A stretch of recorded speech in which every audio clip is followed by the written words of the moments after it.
Telugu news morning debate నేను సునీత. రేపటి నుంచి అసెంబ్లీ ప్రత్యేక సమావేశాలు ప్రారంభం కానున్నాయి. కాళేశ్వరం ప్రాజెక్టు కుంగుబాటుపై పీసీ ఘోష్ ఇచ్చిన నివేదికను అసెంబ్లీలో పెట్టి చర్చించనుంది రేవంత్ రెడ్డి సర్కార్. ఈ సందర్భంగా సీఎం చేసిన వ్యాఖ్యలు రేపటి అసెంబ్లీ సమావేశాల తీరుతెన్నులకు అద్దం పడుతున్నాయి. అయితే మామ అల్లుడి కాళేశ్వరం పాపాలు అసెంబ్లీలో బయట పెడతామని సీఎం చెప్పారు. అసెంబ్లీలో రిపోర్టుపై చర్చ తర్వాత అన్ని విషయాలను బయట పెడతామన్నారు. ఇక ఎన్డీఎస్ఏ విచారణ పూర్తి కాగానే చర్యలు తీసుకుంటామన్నారు. మరోవైపు అసెంబ్లీ వ్యవహరించాల్సిన తీరుపైన కూడా బీఆర్ఎస్ అధినేత కేసీఆర్ తో ఆ పార్టీ వర్కింగ్ ప్రెసిడెంట్ కేటీఆర్ సమావేశమై చర్చించారు. ఇక రేపటి అసెంబ్లీ సమావేశాల్లో ఏం జరగబోతోంది? చర్చ రాజకీయ విమర్శలకే పరిమితమవుతుందా? కాళేశ్వరం ప్రాజెక్టు రిపేర్లకు దిశానిర్దేశం చూపుతుందా అన్న అంశం గురించి కూడా ఇవాళ డిబేట్ లో మనం డిస్కస్ చేయబోతున్నాం. ఇవాళ డిబేట్ లో మనతో పాటు పార్టిసిపేట్ చేస్తున్నారు రిటైర్డ్ ఇరిగేషన్ ఎక్స్పర్ట్ రమణ గారు ఉన్నారు, అండ్ అదే విధంగా కాంగ్రెస్ నుంచి రమేష్ గారు ఉన్నారు. వెరీ గుడ్ మార్నింగ్ అండి ఇద్దరికి. Good morning. Good morning. Yes, ముందుగా రమేష్ గారు మీరు చెప్పండి. సో ఏదైతే రేపు అసెంబ్లీ సమావేశాలు మళ్ళీ ప్రారంభం కాబోతున్నాయి కాబట్టి రేపు ఏం మాట్లాడతారన్న ఒక ఉత్కంఠ ఉంది. మరోపక్క అటు కాళేశ్వరం నీళ్లు నింపితే 100 గ్రామాలు కొట్టుకుపోతాయని చెప్పేసి సీఎం రేవంత్ రెడ్డి అన్నారు. అండ్ ఇంకొకటి అంటే మామ అల్లుల పాపాలన్నీ కూడా మేము అసెంబ్లీలో బయట పెడతాం, చర్చించిన తర్వాతనే ఏమైనా చర్యలు ఎట్లుంటాయి ఏంటి అని చెప్పేసి సీఎం అన్నాడు. కాబట్టి ఏంటి ఈ మాటలకు ఏం చెప్తారు? 100% అండి. ఇప్పుడు అక్కడ కాళేశ్వరం నీళ్లు నింపితే మాత్రం 100 గ్రామాలు మునిగిపోయే ప్రమాదం ఉంది. ఎందుకంటే ఒక ప్లానింగ్ లేదు, పారదర్శకత లేదు, ఒక ప్రణాళిక లేదు, ప్రణాళిక బద్ధకంగా చేయలేదు. ఇప్పుడు ఇంట్లో ఎక్కువైపోయి వాటర్ ఫ్లో ఎక్కువైపోయినప్పుడు దాన్ని ఎక్కడికి పంపాలనే దాన్ని నిర్ధారణ అసలు ఎక్కడ కూడా ఆ ప్లానింగే లేదు, నిర్ధారణ లేదు. ఎక్కడికి వెళ్ళి ఎటు పంపాలి, ఈ నీళ్ళని ఎటు డైవర్షన్ చేసుకోవాలని ఒక ప్లానింగ్ లేకుండా ఓన్లీ ప్రాజెక్టు కట్టినాం, కాళేశ్వరం కట్టినాం. అది కూడా ప్రజలకు ఉపయోగపడే విధానంలో కూడా కన్స్ట్రక్షన్ జరగలేదు. అది అందరికి తెలిసిన విషయమే. ఇప్పుడు ఇన్ని ఎల్లంపల్లి గేట్లు ఎత్తేసిండ్రు, ఇంట్లో పెరిగిపోయింది, మేడిగడ్డ మాత్రం పనికి రాకుండా అయిపోయింది. 1,00,000 ఎకరాలు పంటది ఇప్పటికే దెబ్బతినే పరిస్థితి ఉన్నది. 1,00,000 ఎకరాలకు అటు ఎల్ఎండి గానీ, మిడ్ మానర్ గానీ, లోవర్ మానర్ కూడా గేట్లు ఎత్తేసిండ్రు. ఇలా 90% చెరువులు నిండిపోయి ఉన్నాయి. ఎక్కడ కూడా నీళ్లను నిల్వ చేసే విధానంలో కూడా లేని పరిస్థితుల్లో ఈ రోజు చెరువుల గండిపడే పరిస్థితులు వస్తున్నాయి. మనం అధికారులు ఇప్పుడు కాంగ్రెస్ పార్టీ కూడా ఇమ్మీడియట్ గా మండల అధికారులకు ఆదేశాలు ఇచ్చారు. ఎక్కడెక్కడ ఎటువంటి అసౌకర్యాలు కలగా, ప్రజలకు ఇబ్బంది కలగా, పొలాలు చెడిపోకుండా. ఈ రోజు నేను ఏమంటున్నా, నిజాం కట్టడాలు కానీ, కాంగ్రెస్ లో పార్టీ కట్టడాలు కానీ ఇప్పటికి కూడా చెక్కు చెదరకుండా ఉన్నాయి ఇంత పెద్ద దీని మీద ఫ్లో మీద. కానీ మొన్ననే కట్టిన ప్రాజెక్టుల విషయం మీరు తెలుసుకోవచ్చు కదా. నేను ఏమంటున్నా, జాగ్రత్తగా ఇప్పుడు మేడిగడ్డ విషయంలో కూడా జాగ్రత్తగా మా ముఖ్యమంత్రి గారు అందరు కూడా మేడిగడ్డ విషయంలో చాలా జాగ్రత్తగా నిపుణుల సూచన ప్రకారమే, వాళ్ళ ఆలోచన ప్రకారమే పాటించాల్సిన అవసరం ఉన్నది. ప్రాజెక్టులో ఇప్పుడు గోదావరి జిల్లాలకు ఎల్లంపల్లి ప్రాజెక్టే నెంబర్ 1 గా మారింది. ఇవన్నీ కూడా ఆలోచిస్తున్న ప్రభుత్వ పరంగా. ఈ రోజు ప్రభుత్వము ప్రతి విషయంలో కూడా జాగ్రత్త వహిస్తున్నారు. ఈ రోజు నేను ఏమంటున్నా, ఆ రోజు కాళేశ్వరం ప్రాజెక్ట్ లో ఎత్తిపోతల ద్వారా నీళ్ళు ఇస్తే, డౌన్ నుంచి ఎత్తుకు పంపిస్తే ఒక్క టీఎంసీ వాటర్ అనే కొన్ని కోట్ల రూపాయలు వెచ్చించే పరిస్థితి తీసుకొచ్చిన పరిస్థితులు ఈ రోజు కాళేశ్వరం ప్రాజెక్టు పుణ్యమని. ఈరోజు ఎవరికి సుఖం ఉన్నదండి? ఇప్పుడు ఒక సముద్రం నీటి మట్టానికి లెవెల్ గా 87.5 ఉంటుంది. దాని ప్రకారం కన్నా ఎక్కువ వస్తే మనకు నీళ్లు రిలీజ్ చేస్తాం. అటువంటి పరిస్థితుల్లో నీళ్లను ఎటు తీసుకెళ్లాలి, రైతులకు ఎట్లా అందించాలి, ఎటు పంపాలి అనే నిర్ధారణ లేకుండా ఈ ప్రాజెక్ట్ నిర్మించడం జరిగింది.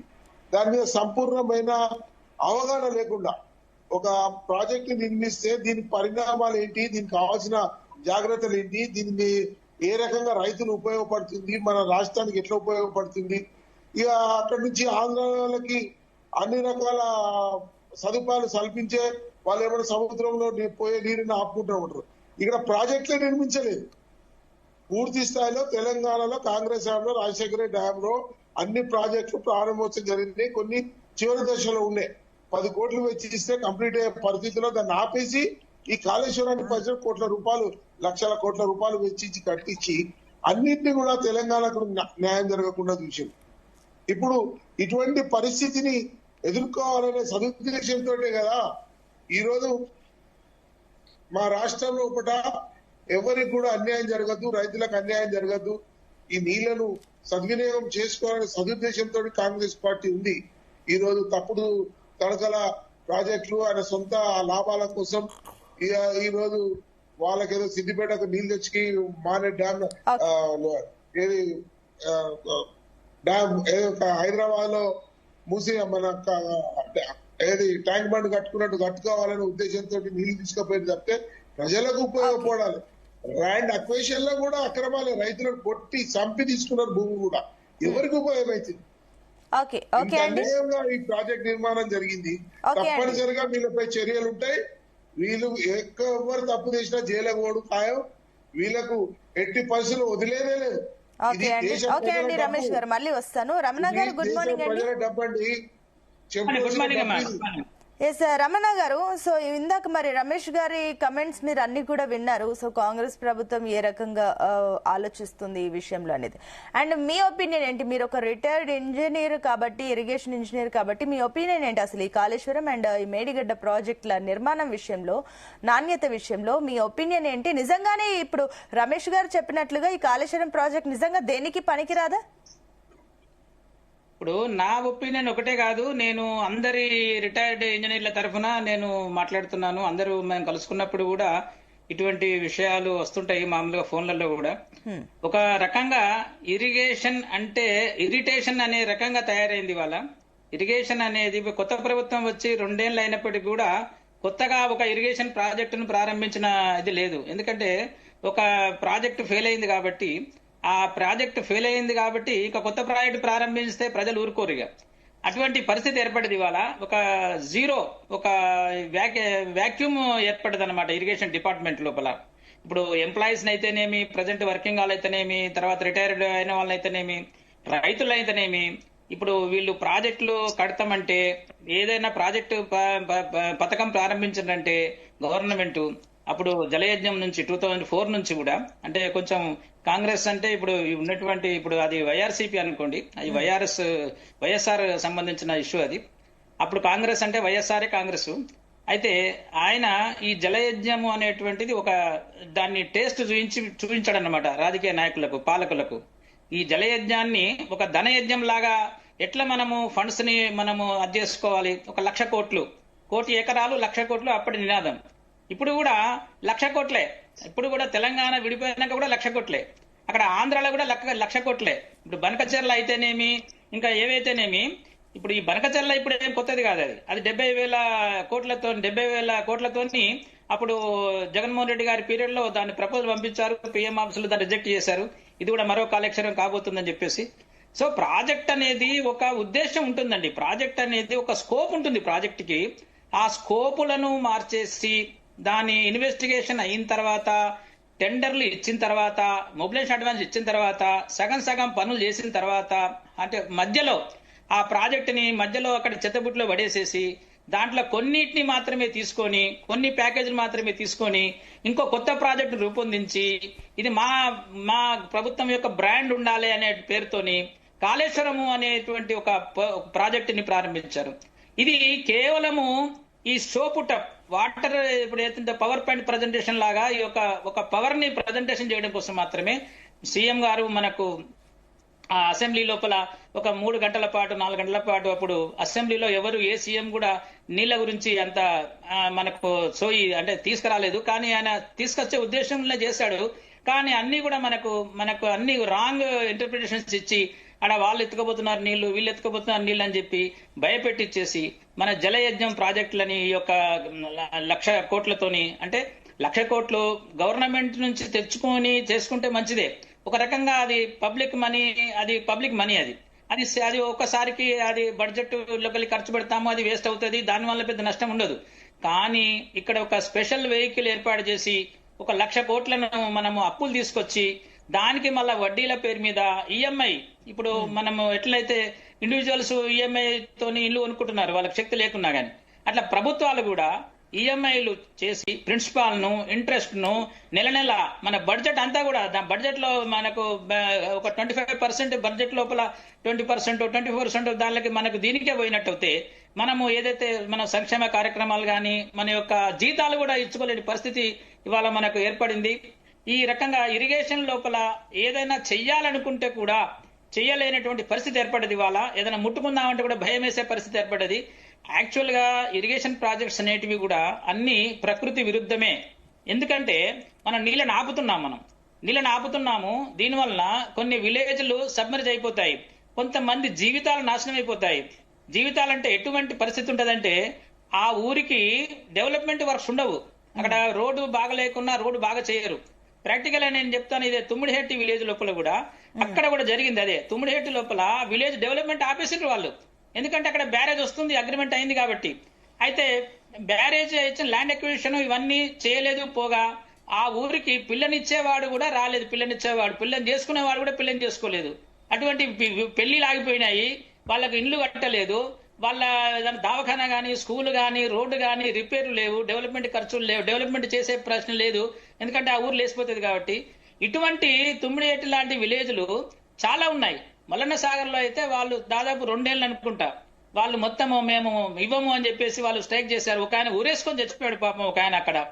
ఇటువంటి బాధలు చాలా ఉంటాయి. ఒక ప్రాజెక్ట్ కట్టాలంటే ఆ ప్రాజెక్ట్ కట్టే ముందు దాని గురించి ఆలోచించాలి. దీనివల్ల మనకి ఎంత లాభం వస్తుంది. ఊరికేనే పేపర్ల మీద 38 లక్షల ఎకరాలు, 18 లక్షల ఎకరాలు న్యూ ఆయకట్టు, 18 లక్షల ఎకరాలు స్థిరీకరణ ఇవన్నీ చెప్పుకుంటూ పోతే మేము గ్రౌండ్ వాటర్ నింపడానికి, లేకపోతే ఇంకా బోర్వెల్ రీఛార్జ్ చేయడానికి, లేక చెరువులు నింపడానికి ఇది కాదు. అంటే ఒకటి రమణ గారు, ఇప్పుడు మనకు ఒక చిన్న సందేహం ఏంటంటే కూడా, సరే మీరు అన్నట్లు చాలా మటుకు ప్రజల ధనం అంతా కూడా వృధా అయిందన్న అభిప్రాయంలో ప్రజలు ఉన్నారు, చాలా మంది ఉన్నారు. సరే ప్రాజెక్ట్ ఏదేమైనప్పటికీ కట్టారు బానే ఉంది. ఇప్పుడు మళ్ళీ రిపేర్ వచ్చింది కాబట్టి ఇప్పుడు రిపేర్ చేస్తారా లేదా అన్న ఒక డౌట్ ఉంటే మరోపక్క అటు విచారణ జరుగుతుంది. అండ్ సీఎం కమెంట్స్ ఏంటంటే కూడా, ఒకవేళ కాళేశ్వరం గనక నింపితే 100 గ్రామాలు కొట్టుకుపోతాయి అని చెప్పేసి అన్నారు. అంటే ఇప్పుడు ఈ కాళేశ్వరాన్ని వినియోగించారా అన్న ఒక డౌట్ కూడా ఉంది. కాబట్టి ఏం చెప్తారు, అసలు నిజంగానే ఇది కంటిన్యూ చేయొచ్చా, లేదంటే కాళేశ్వరం నింపితే నిజంగానే 100 గ్రామాలు కొట్టుకుపోతాయా? ఆ పరిస్థితి ఉందా? మేము ఒక రిప్రజెంటేషన్ తయారు చేశాము. మా ఎస్సీ గారు, రిటైర్డ్ ఎస్సీ గారు భీమే గారు, తర్వాత మా పుల్లారెడ్డి గారు, మేము హనుమంత్ రెడ్డి గారు చీఫ్ ఇంజనీర్ రిటైర్డ్, మేమంతా ఒక అసోసియేషన్ ఉంది మాది, association of retired Hyderabad engineers అని చెప్పేసి మేము ఒక రిప్రజెంటేషన్ తయారు చేశాము. దీంట్లో మేము ఏం రాశామంటే, మేడిగడ్డకి ₹1 ఖర్చు పెట్టినా అది మొత్తము వేస్ట్. మళ్ళా ఏమవుతుందంటే, మేడిగడ్డ అనేది ఒక్క దగ్గర ఫెయిల్యూర్ కాలేదు. అది ఇవాళ ఒక్క దగ్గర ఫెయిల్యూర్ బయటపడ్డది. ఆ ఒక్క దగ్గర పైపింగ్ బయటపడ్డది. అది ఏమైందంటే, అప్పుడు ఉన్నటువంటి ఇంజనీరింగ్ చీఫ్ ఎవరైతే అనిల్ కుమార్ గారు ఉన్నారో దాన్ని గ్రౌటింగ్ చేయించాడు. అంటే ఎన్డీఎస్ఏ వద్దన్నా గానీ ఎన్డీఎస్ఏ పర్మిషన్ లేకుండా ఆయన గ్రౌటింగ్ కూడా చేయించాడు. కాబట్టి ఇవాళ ఆయనతో ఆగింది. లేకపోతే ఆ రోజు ఆ గేట్స్ ఇప్పినప్పుడే చాలా గొర్రెలు కొట్టుకోపోయారు. చాలా మందికి తెలియదు ఆ ఫ్లడ్ వచ్చినప్పుడు. ఇంకొక విషయం ఏంటంటే, ఈ మేడిగడ్డ అనేది బాగా ఫ్లడ్ వచ్చింది కాబట్టి కూలిపోయిందని చెప్పి బీఆర్ఎస్ వాళ్ళు చెప్తుంటారు. కాబట్టి ఆ 26 లక్షల క్యూసెక్లు ఏదైతే అంటున్నారో అది శుద్ధ అబద్ధం. అది ఎందుకంటే ఇక్కడ 26 లక్షలు వస్తే పోలవరంలో ఇంకా ఎక్కువ రావాలి కదా, 30 లక్షలు రావాలి కదా. పోలవరంలోనే 26 లక్షలు రాలేదు. అటువంటిది వీళ్ళు ఏం చెప్తున్నారంటే, కట్టుకథలు చెప్పి 26 లక్షల క్యూసెక్లు వచ్చింది అది, ఇది శుద్ధ అబద్ధము. దీని మీద కూడా మనకు సిడబ్ల్యూసీలో దీనికి సంబంధించినటువంటి రిపోర్ట్ ఉంది. ఆ ఫ్లడ్ ఏదైతే బాగా వచ్చింది అని చెప్పుకొని ఈ యొక్క అందువల్లనే ఇది బీటలు పడ్డది, లేకపోతే కింద బొంగలు పడ్డాయి అని చెప్పి చెప్పుకోవడం అవుతుందో. ఇంకొకటి, మేడిగడ్డ ఒకటే కాదు, కాళేశ్వరం అంటే మేడిగడ్డ ఒకటే కాదు. ఇవాళ మల్లన్న సాగర్ కూడా కాళేశ్వరమే, మిడిమానేరు కూడా కాళేశ్వరమే. అంటే మిడిమానేరుని మనం వాడుకుంటున్నాం, కాళేశ్వరంలో పార్ట్ కాదు కానీ వాడుకుంటున్నాం దాన్ని. మిడిమానేరు కూడా ఒక రోజు నీళ్లు నింపారు, ఇవాళ కూడా సగం నీళ్ళే నింపింది మిడిమానేరు. ఒకవేళ ఫుల్ నింపినట్టు అయితే ఖచ్చితంగా తెగుతుంది. ఎందుకంటే నేను అది సజెషన్ చేయదలుచుకున్నాను, అది నింపొద్దు అని చెప్పేసి. మిడిమానేరు గాని మల్లన్న సాగర్ గాని ఇవాళ 15 టీఎంసీల వరకు ఏదో నింపుదాం అనుకుంటున్నారు.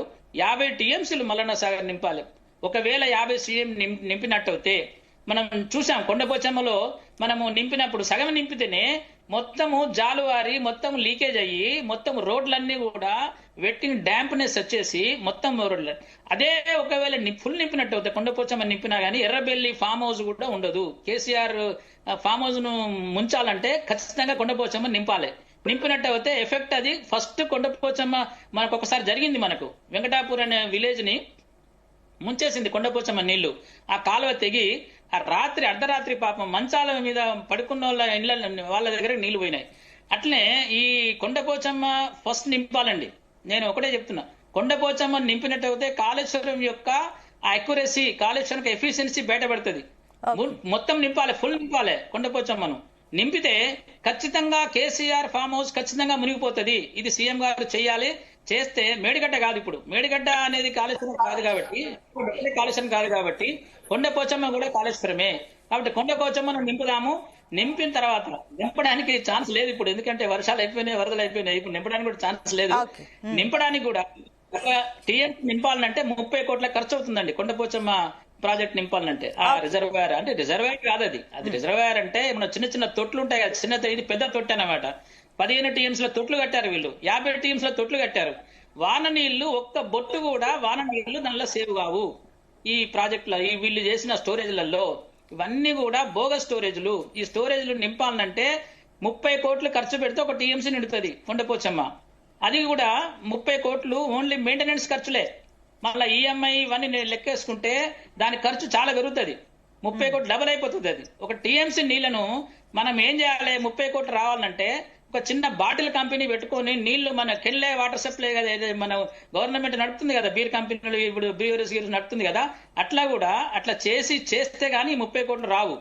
అంటే ప్రభుత్వం ఈ 30 కోట్లు మళ్ళీ సంపాదించాలంటే వాటర్ ను ఫిల్అప్ వాటర్ నింపి నీళ్లు బాటిల్ అమ్ముకోవాలి తప్ప 30 కోట్లు నిండవు. రైతులకేం ప్రయోజనం లేదు. ఓకే, మళ్ళీ వస్తానండి. ఎస్, అదే విధంగా బీజేపీ నుంచి శంకరుల రవికుమార్ గారు జాయిన్ అయ్యారు. రవికుమార్ గారు గుడ్ మార్నింగ్. ఎస్ రవికుమార్ గారు ఏం చెప్తారు? సో మన దగ్గర రిటైర్డ్ ఇరిగేషన్ ఎక్స్పర్ట్ రమణ గారు చెప్పిన మాటలను మీరు వినడం జరిగింది, అండ్ రమేష్ గారు కూడా ఈ విషయాన్ని గురించి మాట్లాడారు. సో ఏంటి, రేపు అసెంబ్లీలో కాళేశ్వరం సంబంధించి మాట్లాడతాం, చర్చించిన తర్వాతనే చర్యలు తీసుకుంటామని కూడా చెప్తున్నారు. కాబట్టి ఈ చర్చలో బీజేపీ స్టాండ్ ఏ రకంగా ఉండబోతుంది? ముందుగా మీకు ప్రేక్షకులకి ప్యానెల్ ఉన్న మిత్రులందరికీ కూడా నమస్తే. నేను ఒకటే విషయం తేల్చదలుచుకున్నానండి. ఒక విషయం ఈ ప్రభుత్వం, రేవంత్ రెడ్డి ప్రభుత్వం తేల్చాల్సింది ఏంటంటే, చిన్న చిన్న చేపలు ఈఎన్సీ హరిరాము, హరినాయక్ లాంటి వాళ్ళు, శ్రీధర్ లాంటి వాళ్ళే కొన్ని 100 కోట్ల రూపాయలు కొల్లగడితే, వాళ్ళిద్దరు కలిపి 1000 కోట్ల రూపాయలు కొల్లగడితే, ఇంకా చాలా మంది అధికారులు కాళేశ్వరంలో పనిచేసినారు, చాలా మంది కాంట్రాక్టర్లు కాళేశ్వరంలో పనిచేసినారు. వాళ్ళు ఎన్ని 100,000 కోట్ల రూపాయలు వాళ్ళు అక్రమంగా ఈ కాళేశ్వరం ద్వారా సంపాదించుకున్నారు. అదేవిధంగా ముఖ్యంగా రాజకీయ నాయకులు, ఈ బీఆర్ఎస్ ప్రభుత్వంలో పనిచేసినటువంటి మంత్రుల దగ్గర నుంచి, కార్యదర్శుల దగ్గర నుంచి, మిగతా ఎమ్మెల్యేలు కావచ్చు, అదేవిధంగా కేసీఆర్ కుటుంబం కావచ్చు, వీళ్ళందరూ కూడా ఎన్ని 1000 కోట్ల రూపాయలు దోచుకున్నారు అనేది తెలంగాణ ప్రజలకు స్పష్టంగా తెలియజేయాలి. తెలంగాణ ప్రజలకు ఈ విషయం తెలియకపోతే కాంగ్రెస్ పార్టీ కూడా, ఈ రేవంత్ రెడ్డి గారు కూడా కేసీఆర్ తో, బీఆర్ఎస్ పార్టీతో కుమ్మక్కై కలిసిపోయి ఆ కాళేశ్వరంలో దోచుకున్న డబ్బుల్ని, వాళ్ళు దాచుకున్న డబ్బుల్ని ఈయన పంచుకున్నారని మనకు స్పష్టంగా అర్థమయ్యే పరిస్థితి ఏర్పడుతుంది. కాబట్టి నేను కాంగ్రెస్ పార్టీని డిమాండ్ చేస్తుంది ఏంటంటే, మీరు ఖచ్చితంగా కాళేశ్వరంలో ఎన్ని 100,000 కోట్ల రూపాయలు ఈ అధికారులు, రాజకీయ నాయకులు కలిసి దోచుకున్నారు, వీటన్నిటిని లెక్క తేల్చాల్సిన అవసరం ఉన్నది. తెలంగాణ ప్రజల ముందు పెట్టాల్సిన అవసరం ఉన్నది. ఇదే విషయమై కాంగ్రెస్ పార్టీ అసెంబ్లీలో చర్చించకపోతే బీజేపీ మాత్రం ఖచ్చితంగా డిమాండ్ చేస్తుంది, ఇదే విషయాన్ని డిమాండ్ చేస్తుంది. తెలంగాణ ప్రజల వద్దకు పోతుంది, తెలంగాణ ప్రజల వద్దకు పోయి వీటన్నిటినీ కూడా తెలంగాణ ప్రజలకు అర్థమయ్యేట్టుగా చెప్తుంది. ఇది మొదటి విషయం. రెండో విషయము, దీని అసలు వినియోగంలోకి తెచ్చే పరిస్థితి ఉన్నదా? కాళేశ్వరంలో ఉన్నటువంటి ఆ 3 బ్యారేజీలు కావచ్చు, ఎత్తిపోతలు కావచ్చు, స్టోరేజ్ సంబంధించిన కొండపోచమ్మ లాంటి ఈ చిన్న చిన్న ట్యాంకులు కావచ్చు, వీటన్నిటిని నిర్వహణలోకి, వినియోగంలోకి తీసుకొచ్చే అవకాశం ఉన్నదా లేదా? ఇది కూడా తెలంగాణ ప్రజలకు స్పష్టంగా తెలియాల్సిన అవసరం ఉన్నది. వీటన్నిటికీ కొన్ని 1000 కోట్లు, 1,00,000 కోట్ల రూపాయలు ఖర్చు చేస్తామని చెప్పేసి చెప్తున్నారు. మరి ఈ 1,00,000 కోట్ల రూపాయలు ఖర్చు చేసి కట్టినటువంటి యొక్క ప్రాజెక్టు ప్రజలకు రైతులకు వినియోగంలోకి వస్తుందా, ఇది అసలు దీని అవసరం, ఈ ప్రాజెక్ట్ యొక్క అవసరం ఉందా లేదా, అవసరం ఉంటే దీన్ని వినియోగంలోకి తీసుకొచ్చే చిత్తశుద్ధి కాంగ్రెస్ పార్టీకి ఉన్నదా లేదా, ఈ విషయాన్ని కూడా చాలా స్పష్టంగా చెప్పాలి. ఈ కాంగ్రెస్ అధికారంలోకి వచ్చిన గత సంవత్సరాల నుంచి ఈ విషయాలన్నిటిని, ఈ రెండు ముఖ్యమైన విషయాలని దాస్తూ కేవలం కుమ్మక్కు చేసుకునే విధంగా బీఆర్ఎస్ పార్టీతో కలిసిపోయే విధంగా ఇది తెలంగాణ ప్రజల యొక్క దృష్టి మరల్చే పనులు చేస్తుంది. కానీ ఇక్కడ కూడా ఈ ముఖ్యమైన రెండు విషయాలు, కాళేశ్వరంలో ఎన్ని వేల కోట్ల రూపాయలు అధికారులు రాజకీయ నాయకులు దోచుకున్నారు, అదేవిధంగా ఈ కాళేశ్వరం అనే ప్రాజెక్టు మళ్ళీ వినియోగంలోకి తీసుకొచ్చే అవకాశం ఉన్నదా లేదా, ఈ రెండు విషయాల్ని స్పష్టంగా తెలియజేయకుండా కేవలం ముసుగులో బుద్ధులాటలాగా కేవలం ప్రజల దృష్టిని మరల్చేలాగా చేస్తుంది తప్ప ఎక్కడ కూడా నిష్పక్షపాతంగా దర్యాప్తు జరగట్లేదు, ఎక్కడ కూడా చిత్తశుద్ధితో ఇందులో జరిగినటువంటి అక్రమాలు. నేను ఇంకొక విషయం కూడా చెప్తా, నేను కాంగ్రెస్ పార్టీకి ఇంకొక విషయం కూడా నేను డిమాండ్ చేస్తున్నా. అయ్యా, కాళేశ్వరం ప్రాజెక్ట్ లో ఏదైతే విద్యుత్ కు సంబంధించిన మోటార్లు తీసుకొని వచ్చినారు, ఆ మోటార్లన్నీ కూడా భద్రంగా ఉన్నాయా? ఆ మోటార్లకే కొన్ని వేల కోట్ల రూపాయలు ఖర్చు చేసినారు. ఆ మోటార్లు లేకపోతే ఈ ప్రాజెక్ట్ ఉండి కూడా లాభం లేదు, ఎత్తిపోతలు వేయలేము. మరి ఆ మోటార్లు అన్ని కూడా భద్రంగా ఉన్నాయా? మరి వరదలు వచ్చినాయి, వరదల్లో మోటార్లు ఇంత ముందే మునిగిపోయినట్టు మనం గత సంవత్సరం అంతకుముందు సంవత్సరం మనం చూసినాం. ఈ మోటార్లు అన్ని కూడా ఉన్నాయా? వీటిని కూడా కాంగ్రెస్ పార్టీ వాళ్ళు స్క్రాప్ లో అమ్ముకొని సొమ్ము చేసుకున్నారా అనేది మనకు తేలాల్సిన అవసరం ఉన్నది. అంతేకాదు, ఈ కాళేశ్వరం ప్రాజెక్ట్ లో ఇంతవరకు పనిచేసినటువంటి అధికారులు ఎవరైతే ఉన్నారో ఈ అధికారులందరి పైన మీరు ఎటువంటి చర్యలు తీసుకున్నారు? విజిలెన్స్ కమిషన్ రిపోర్టు ప్రకారము దాదాపు 38 మంది అధికారుల పైన చర్యలు తీసుకోవాల్సిన అవసరం ఉందని చెప్పేసి సిఫార్సు చేస్తే దాన్ని క్యాబినెట్ కి సబ్మిట్ చేసి ఇప్పటికి 6 నెలలు అవుతుంది. మార్చిలో సబ్మిట్ చేసినారు, 6 నెలలు అవుతుంది. ఈ 6 నెలలుగా ఏ ఒక్క అధికారి పైన కూడా చర్యలు తీసుకున్న ఆధారాలు మనకు కనిపించట్లేదు. ఏ ఒక్క అధికారిని కూడా కనీసం నోటీసులు ఇచ్చి మీరు సంజాయిషి కోరిన దాఖలాలు కూడా కనిపించట్లేదు.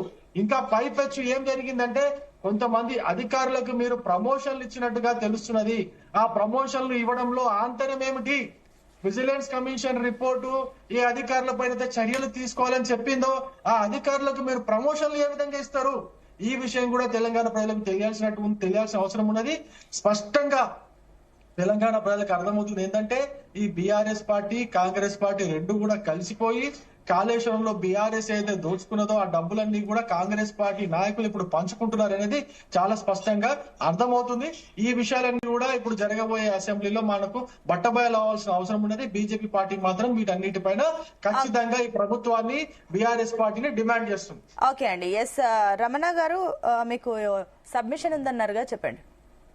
ఇప్పుడు రవికుమార్ గారు అన్నట్టు బీజేపీ కూడా చాలా అంటే మెతక వైఖరి వివరిస్తుంది. దీనిలో సిబిఐ ఎంక్వైరీ చేయించాలి, కేంద్ర ప్రభుత్వం బదనాం అయినా పర్వాలేదు, సిబిఐ ఎంక్వైరీ చేయించాలి. ఇప్పుడు సీఎం రేవంత్ రెడ్డి గారు కూడా సిబిఐని ఆహ్వానించాలి. ఆయన అంతకు ముందు అపోజిషన్ లో ఉన్నప్పుడు సిబిఐ ఎంక్వైరీ చేయిస్తా అన్నాడు, నేను సీఎం అయిన తర్వాత. దాని మీద నేను కూడా తయారయ్యాను. ఎలక్షన్ ముందు ఖచ్చితంగా హైకోర్టు ఇన్స్ట్రక్షన్స్ మీద సిబిఐ ఎంక్వైరీ చేస్తుంది అనే విషయం నాకు తెలిసింది. నేను హైకోర్టును అప్రోచ్ కాలేకపోయాను. ఒకవేళ ఈ సిబిఐని పంపించినట్టయితే సెంట్రల్ గవర్నమెంట్ కూడా, ఇప్పుడు బీజేపీ కానీ ఏదైనా సెంట్రల్ గవర్నమెంట్ కూడా దీని మీద యాక్షన్ తీసుకోవాలి, సిబిఐని ఖచ్చితంగా పంపించాలి.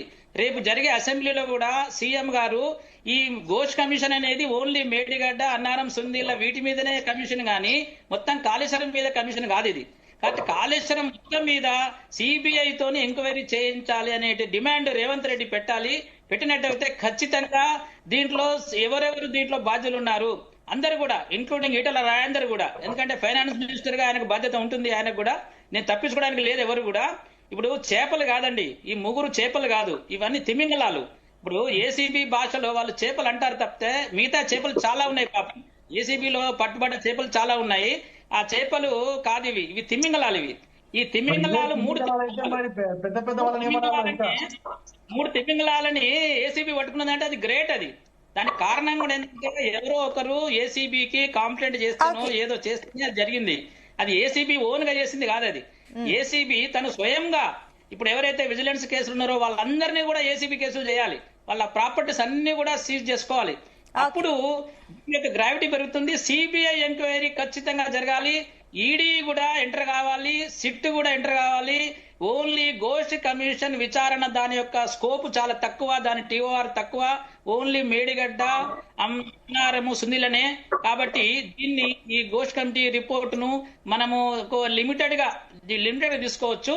ఖచ్చితంగా సిబిఐ ఎంక్వైరీ చేయాలి. రమేష్ గారు, సో మీరు వింటున్నారు, రమణ గారి కమెంట్స్ విన్నారు అండ్ అదే విధంగా రవికుమార్ గారి కమెంట్స్ కూడా విన్నారు. ఫస్ట్ ఇవన్నిటికంటే మామ అల్లుల విషయం పక్కన పెడితే ఫస్ట్ ఈ చిన్న చిన్న చేపలు ఉన్నాయి, రమణ గారు అన్నట్ల తిమింగాల్ని అందరినీ ఎవరిపైన అయితే విచారణ చేస్తారో అన్నిటి విషయంలో కూడా ఏసీబీ ఎంటర్ అవ్వాల్సిన పరిస్థితి ఎంతైనా అవసరం ఉంది. అండ్ ఇంకొకటి సిఐడి కానివ్వండి, అదే విధంగా ఈడీ, ఇవన్నీ కూడా ఎంటర్ అవ్వాల్సిన అవసరం ఉందని చెప్పేసి అంటున్నారు. ఓన్లీ పీసీ ఘోష్ కమిషన్ మాత్రం సరిపోదు, దానికి టీఓఆర్ సరిపోదు అని చెప్పేసి వాళ్ళ అభిప్రాయం. దీనికి ఏమంటారు? రమణ గారు చెప్పింది 100% పర్ఫెక్ట్ గా ఉంది, చేయాలి. మొట్టమొదటిగా ఈ రిపోర్ట్ మీద అసెంబ్లీలో సమావేశాలు నిర్వహించిన తర్వాత ఈ అసెంబ్లీ దానిలో వచ్చే పరిణామాలను బట్టి దాని మీద చర్య తీసుకోవాల్సిందిగా మేము కూడా రేవంత్ రెడ్డి గారిని కోరుతా ఉన్నాం. ముఖ్యంగా బీజేపీ పాత్ర ఏంటిదని నేను అడుగుతా ఉన్నా. మీ బీజేపీ పాత్ర, మీరు కూడా పెద్ద కుంభకోణంలో మీరు కూడా హస్తం ఉన్నది అనేది ప్రజలకు అర్థమైంది.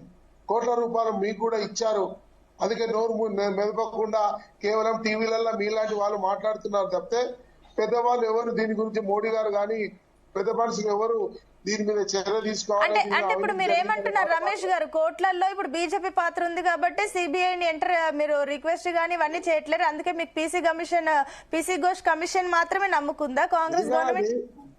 మాట్లాడటానికి, ఫోర్స్ చేయడానికి కూడా వాళ్ళకి ఇబ్బందా? నోరు మూసుకొని మెతకబడిపోయినారు, వాళ్ళ వాళ్ళ పాత్ర లేదా?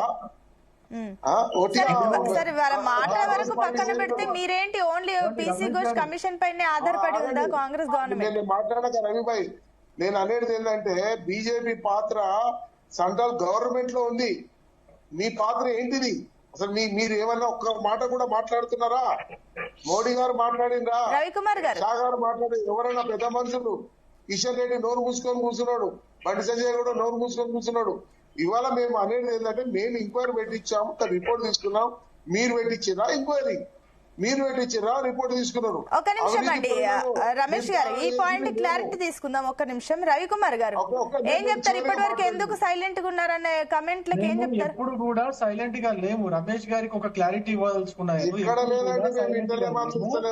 కేసీఆర్ అధికారంలో మాట్లాడింది, మీరు మాట్లాడుతున్నారు ఇవన్నీ, కానీ మీ పెద్ద మనుషులు ఎవరు మాట్లాడుతున్నారు? నేను క్లారిటీ ఇస్తా, వినండి రమేష్ గారు. కేసీఆర్ గారు ముఖ్యమంత్రిగా ఉన్నప్పటి నుంచి కూడా మేము డిమాండ్ చేస్తుంది ఏంటంటే, ఈ కాళేశ్వరంలో అవినీతి జరిగింది. కాళేశ్వరం అనేది బీఆర్ఎస్ పార్టీకి ఏటీఎం లెక్క తయారైంది. ఈ రాష్ట్రంలో సిబిఐని మీరు ఆహ్వానించాలా, ఈ కాళేశ్వరం పైన సిబిఐ ఎంక్వైరీ చేయించాలని చెప్పేసి అప్పటి నుంచి మేము మొత్తుకుంటున్నాము.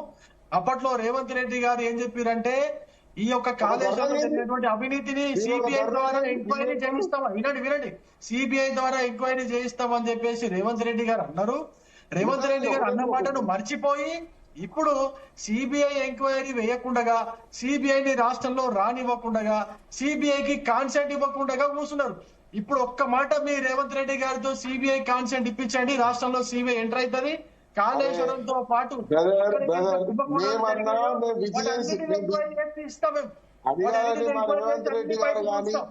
మీరు సిబిఐ కాన్సెంట్ ఇవ్వండి. మరి మీరు రేవంత్ రెడ్డి గారితో మాట్లాడి సిబిఐకి కాన్సెంట్ ఇప్పించండి రాష్ట్రంలో. సిబిఐని ఎంటర్ కానివ్వండి రాష్ట్రంలో. మీరు ఎందుకు ఆపుతున్నారు? మరి మీరు ఇంట్లో కూర్చోండి, మీకు డబ్బులు ముళ్ళలు వస్తాయి, మీరు ఇంట్లో వండుకుంటారు. మీ వాళ్ళు అంతా బీజేపీ వాళ్ళు అంతా ముళ్ళలు ముట్టున్నాయి కాబట్టి నోరు కూర్చోను. నేను చెప్పేది ఏంటండి, ఈ రోజు సిఫారసు చేసింది ఎవరు? ఈ విజిలెన్స్ కమిషన్ పెట్టింది ఎవరు? ఈ రోజు హైకోర్టు జడ్జిని పెట్టింది ఎవరు? కానీ ఎంక్వైరీ పెట్టాము దాని మీద. ఒకటి రమేష్ గారు, మీరు ఇందాక రమణ గారు ఒక పాయింట్ అన్నారు, ఎలక్షన్స్ టైంలోనే, ప్రచారం టైంలోనే రేవంత్ రెడ్డి, ఇప్పుడున్న సీఎం రేవంత్ రెడ్డి అప్పుడు ప్రచారం టైంలోనే చెప్పారు సిబిఐని ఎంటర్ చేయాల్సిందే ఈ విషయంలో అని చెప్పి. మరి మీరు అన్న మాటని ఎందుకు ఇప్పటిదాకా మీరు వచ్చిన తర్వాత 2 ఏళ్లు కావస్తుంది దాదాపుగా, మరి ఎందుకు ఆ విషయాన్ని మర్చిపోయారు? మొట్టమొదటిగా అమ్మ అలా కూలిపోయిన దాని మీద విచారణ, సిబిఐ విచారణ జరుగుతుంది. దాని మన సిబిఐ విచారణ తర్వాత మొత్తం పూర్తి స్థాయిలో పెడతాం. ఈ రోజు అసెంబ్లీలో చర్చ జరుగుతా ఉంది. ప్రత్యేకంగా దీని గురించి అసెంబ్లీ పెట్టడం జరిగింది. అంటే రెండేళ్ల దాకా ఎందుకు మీరు సిబిఐ దాకా వెళ్ళడానికి ఎందుకు ఇంత ఆలోచిస్తున్నారు? రెండేళ్ల నుంచి ఇప్పటివరకు వచ్చిన రిపోర్ట్ ప్రకారము వాళ్ళ సిఫార్సులు అధికారుల మీద చర్యలు తీసుకోవడం జరిగింది. విజిలెన్స్ ఎంక్వైరీ మొత్తం లోపల అన్ని రకాల చర్యలు తీసుకోవడం జరిగింది. అది ముఖ్యంగా ఈ రోజు కొండపోచమ్మ విషయంలో కానీ మల్లన్న సాగర్ లో ఇప్పుడున్న పరిస్థితులను మనం అధిగమించాలి. ఇప్పుడు నీళ్లు ఫ్లో వస్తున్నది, ప్రజలను కాపాడాలి, రైతులను కాపాడాలి, బిడ్జులను కాపాడాలి. మల్లన్న ఇప్పుడే మా రమణ గారు మాట్లాడారు, కొండమ్మ పోచమ్మ నీళ్లు నింపితే ఆ కొట్టుకపోతుందని. ఒకసారి నింపి చూడాలి ఆ ఫామ్ హౌస్ పోతుందో లేదు. ఒకసారి నిజంగా ఇప్పుడు అటువంటి చర్యలు తీసుకోవాలని మీరు డిమాండ్ కూడా చేస్తున్నారు. మిగిలిన వారు కాస్త మ్యూట్ లో పెట్టుకోండి, డిస్టర్బెన్స్ వస్తుంది. చూడు, ఇప్పుడు రమణ గారు 30 కోట్ల రూపాయలు ఒక టీఎంసీ వాటర్ కు వెచ్చించాలంటే ప్రభుత్వ ధనమేనా? అది ప్రజల ధనానేనా? సరే ఒక నిమిషం, నేను అడిగిన దానికి క్లారిటీ రాలేదండి రమేష్ గారు, నేను అడిగిన దానికి క్లారిటీ రావట్లేదు. సరే ఒక నిమిషం, మీ పాయింట్ పైన ఇంకో సబ్మిషన్ ఉందంట రమణ గారికి. ఎస్ రమణ గారు ఏంటి? ఇప్పుడు రమేష్ గారికి ఉన్న ఉత్సాహము మిగతా కాంగ్రెస్ మన ముఖ్యమంత్రి గాని వీళ్ళకి ఉంటే బాగానే ఉంటుండే. రమేష్ గారికి ఉత్సాహం ఉన్నది వీళ్ళను శిక్షించాలనేటువంటిది. ఎందుకంటే రిపోర్ట్స్ వచ్చినాయి, ఆల్రెడీ రిపోర్ట్స్ కూడా తొక్కిపెట్టారు. ఇవాళ ఈ కమిషన్ రిపోర్ట్ కూడా వచ్చింది. రిపోర్ట్ వచ్చినాక కూడా దాన్ని కూడా దాచిపెట్టారు. ఇప్పుడు మళ్ళా అసెంబ్లీలో చర్చ చేసి మళ్ళీ మేము చేయలేదు, మీరు తప్పు చేసినారు, మేము తప్పు చేసినాం, మళ్ళీ గదే పాట పాడతారు వాళ్ళు. సిడబ్ల్యూసీ ఇట్లా చెప్పింది, మేము చేసినాము, అవన్నీ వాళ్ళు చెప్పేటి అన్ని తప్పులు అని ఘోష్ కమిటీ లోపల తేలింది. కాబట్టి రిపోర్ట్ ప్రకారంగా చర్యలు వెంటనే తీసుకోవాలి. ఈవెన్ అసెంబ్లీలో అయినప్పటికీ కూడా కనీసం రేపన్నా వీళ్ళు చర్యలు తీసుకోవాలి. లేకపోతే బీజేపీని అని ఇంకెవరినో అని తప్పించుకుంటే అది కూడా మెతకతనం అయిపోతుంది. ఇప్పుడు దీంట్లో ఎలక్ట్రల్ బాండ్స్ అనేటువంటి ఇష్యూ ఏదైతుందో అది అందరికి తెలిసిన విషయమే. ఎలక్ట్రల్ బాండ్స్ అందరికి ఇచ్చాడు మేఘావాడు. ఇక్కడ ఎవరు కూడా మేఘావాని పేరు ఎత్తుతలేరు. ఎందుకంటే అందరు రాజకీయ పార్టీలు అందరు లాభపడ్డారు కాబట్టి మెగావాడితోని అందరు కూడా, ఈవెన్ ఎంప్లాయీస్ కూడా అందరూ మెగావాడితో లాభపడ్డారు. కాబట్టి మెగావాని పేరు ఎవరి నోట్లకెళ్ళి వస్తలేదు. కాబట్టి ఇక్కడ సిబిఐ అయితే కరెక్ట్ గా, అది సిబిఐ అయితే మళ్ళీ సెంట్రల్ గవర్నమెంట్ ఇన్ఫ్లుయెన్స్ ఉంటుందేమో అనే భయము స్టేట్ కు ఉండొచ్చు, ఉన్నా పర్వాలేదు. కానీ సిబిఐతో ఎంక్వైరీ చేయించాలి. దాన్ని ఖచ్చితంగా అప్పుడు బీజేపీ కూడా ఎలక్ట్రల్ బాండ్స్ విషయంలో కానీ ఇంకా విషయంలో వాళ్ళు కూడా బయటకు వస్తారు. బీజేపీ కూడా దీన్ని వ్యతిరేకిస్తున్నది, ఏటీఎం అంటున్నది అంతే. బీజేపీ దీన్ని ఏటీఎం అంటున్నది. ఏటీఎం అంటే అర్థం ఏంటిది?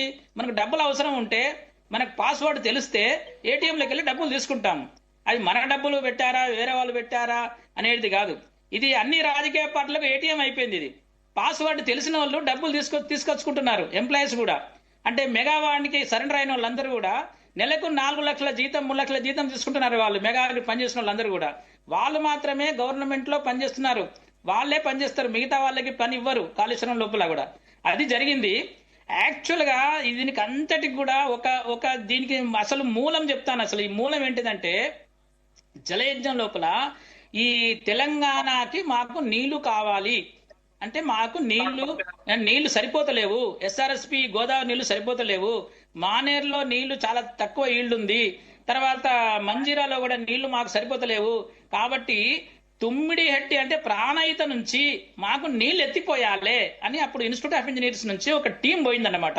అప్పుడు దాన్ని ఆసరా చేసుకొని రాజశేఖర రెడ్డి గారు ఇక్కడ కూడా 1 లక్ష కోట్ల ప్రాజెక్టుని ఇక్కడ కూడా ప్రారంభిద్దాము జలయజ్ఞం లోపల అని వారి యొక్క ఆలోచన, కాంట్రాక్టులకు పని దొరుకుతున్న ఉద్దేశం లోపల. అప్పుడు అట్లా చేసి 28 ప్యాకేజీలు, అందరికి 28 ప్యాకేజీలు అమ్ముకున్నారు. అప్పుడు రాజశేఖర రెడ్డి కాంగ్రెస్ అవుతుందో. రమణ గారు ఒక నిమిషం నేను మళ్ళీ వస్తానండి. ఎస్, బీఆర్ఎస్ నుంచి దత్తాత్రేయ గారు కూడా జాయిన్ అయ్యారు. దత్తాత్రేయ గారు గుడ్ మార్నింగ్ అండి. ఒక నిమిషం మళ్ళీ వస్తాను, ఒక నిమిషం దత్తాత్రేయ గారు వర్షన్ విని వస్తాను. ఒక నిమిషము మధ్యలో ఆపకండి. 28 ప్యాకేజీలు అమ్ముకున్నారు. అప్పుడు 50 కోట్లు ఎవరికి ఇస్తే కేవీపీ రామచంద్రరావును మధ్యలో పెట్టుకొని 50 కోట్లు ఇస్తే ఆ ఒక 1000 కోట్ల ప్రాజెక్ట్ ని అమ్ముకున్నారు వాళ్ళు. అది దానిలో బ్యారేజ్ అనేది మొదట్లో లేదండి. నేను డి టెక్నికల్ దీనికి ప్రాణహిత ఈ చేవెళ్ల ప్రాజెక్ట్ కి నేను డి టెక్నికల్ సర్వేకి ఇచ్చినప్పుడు దీంట్లో బ్యారేజ్ లేదు. ఆ తర్వాత ప్యాకేజ్ 3 అనేది బ్యారేజ్ గా దాన్ని ఇన్సెట్ చేశారు. ఈ అన్ని అమ్ముకున్న తర్వాత మహారాష్ట్ర వాళ్ళకి తెలిసింది, మహారాష్ట్ర కాంగ్రెసే, కాకపోతే ఇది వైఎస్ఆర్ కాంగ్రెస్, అది కాంగ్రెస్. వాళ్ళకి తెలిసింది వీళ్ళంతా అమ్ముకున్నారు, దాని డబ్బులు సంపాదించుకున్నారు, మొబిలైజ్ అడ్వాన్స్ ఇచ్చి వాళ్ళు అన్ని డబ్బులు సంపాదించుకున్నారు, ఫండ్స్ సంపాదించుకున్నారు అని చెప్పేసి వాళ్ళు ఏం చేస్తున్నారు, బ్యారేజ్ ను ఒప్పుకోలే వాళ్ళు. ఈ బ్యారేజ్ ను మనము ఒప్పుకోకపోతే ఇవన్నీ కూడా వీళ్ళ పని నడవు అని చెప్పేసి వాళ్ళ ప్లాన్ అన్నమాట. కాబట్టి బ్యారేజ్ ను చూయించుకొని ఆ బ్యారేజ్ ని ఇవాళ 152, 148 ఆ కాంట్రవర్సీలో పడి ఆ బ్యారేజ్ ని చూయించుకొని, ఆ తుమ్మిడేటి బ్యారేజ్ ను చూయించుకొని ఇవాళ కాళేశ్వరం ప్రాజెక్టు పుట్టింది. ఇదేం కొత్త ప్రాజెక్టు కాదండి, కాళేశ్వరం కొత్త ప్రాజెక్టు కాదు, పాత ప్రాజెక్టు కూడా కాదు, కొత్త ప్రాజెక్టు కాదు. ఇది ఒక అతుకుల బొంత. కొన్ని ప్యాకేజీలు 5 ప్యాకేజీలు ముందువి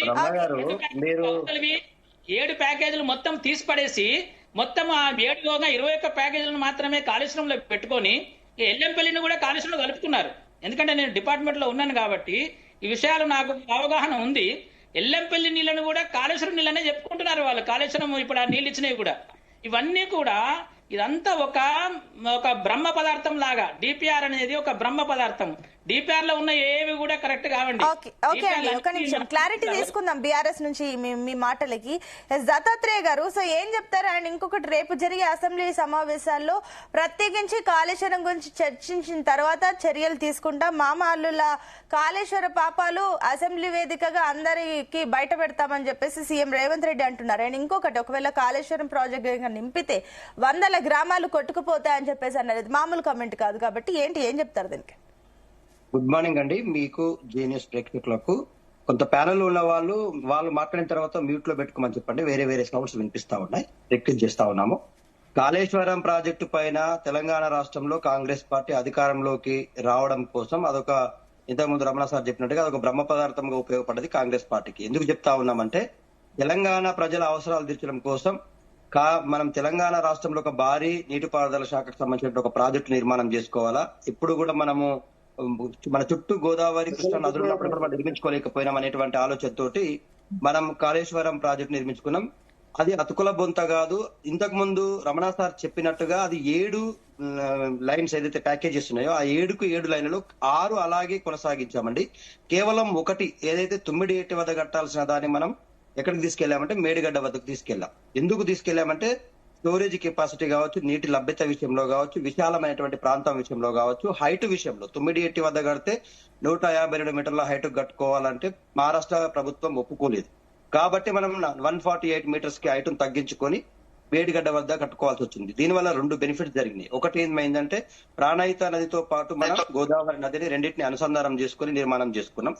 దాంట్లో భాగంగా ఇంతకుముందు సార్ అందులో ఏది లేదు, అన్ని దీంట్లోనే కలిపిందని చెప్తాను. మరి అన్ని దీంట్లోనే కలిపితే మేడిగడ్డ ఎక్కడికి వచ్చింది, అన్నారం ఎక్కడికి వచ్చింది, సుందిల్ల ఎక్కడికి వచ్చింది, గంధమల్ల ఎక్కడికి వచ్చింది, అనంతగిరి రిజర్వాయర్ ఎక్కడికి వచ్చింది, రంగనాయక సాగర్ ఎక్కడి నుంచి వచ్చింది, కొండపోచం ఎక్కడికి వచ్చింది, మల్లన్న సాగర్ ఎక్కడికి వచ్చింది, ఈ మోతి రిజర్వాయర్ ఎక్కడికి వచ్చింది, ధర్మారావుపేట రిజర్వాయర్ ఎక్కడికి వచ్చింది, కాటేవాడ ఎక్కడికి వచ్చింది. ఇవన్నీ కూడా కాళేశ్వరం ప్రాజెక్ట్ లో భాగంగా నిర్మాణం చేయబడ్డటువంటి, ఎంత సబ్జెక్ట్ ఎక్స్పర్ట్ అయినప్పటికీ కూడా ఏదైనా విషయం మనం చెప్తున్నప్పుడు దానిపైన ఉన్నటువంటి అవగాహనతో మాట్లాడితే తెలంగాణ ప్రజలు వినడానికి కూడా బాగుంటుంది. విమర్శించడం తప్పు అని మేము అనట్లేదండి, ఖచ్చితంగా విమర్శించండి. అది ఎట్లా ఉండాలంటే సహేతుకంగా విమర్శనాత్మకంగా ఉంటే బాగుంటుంది. కాళేశ్వరం ప్రాజెక్ట్ అనేటువంటిది అది ఒక సమ్మిళితమైనటువంటి project, multi lift irrigation project. మీరు మాట్లాడొచ్చు Ramana sir, yes definitely you can talk after my explanation.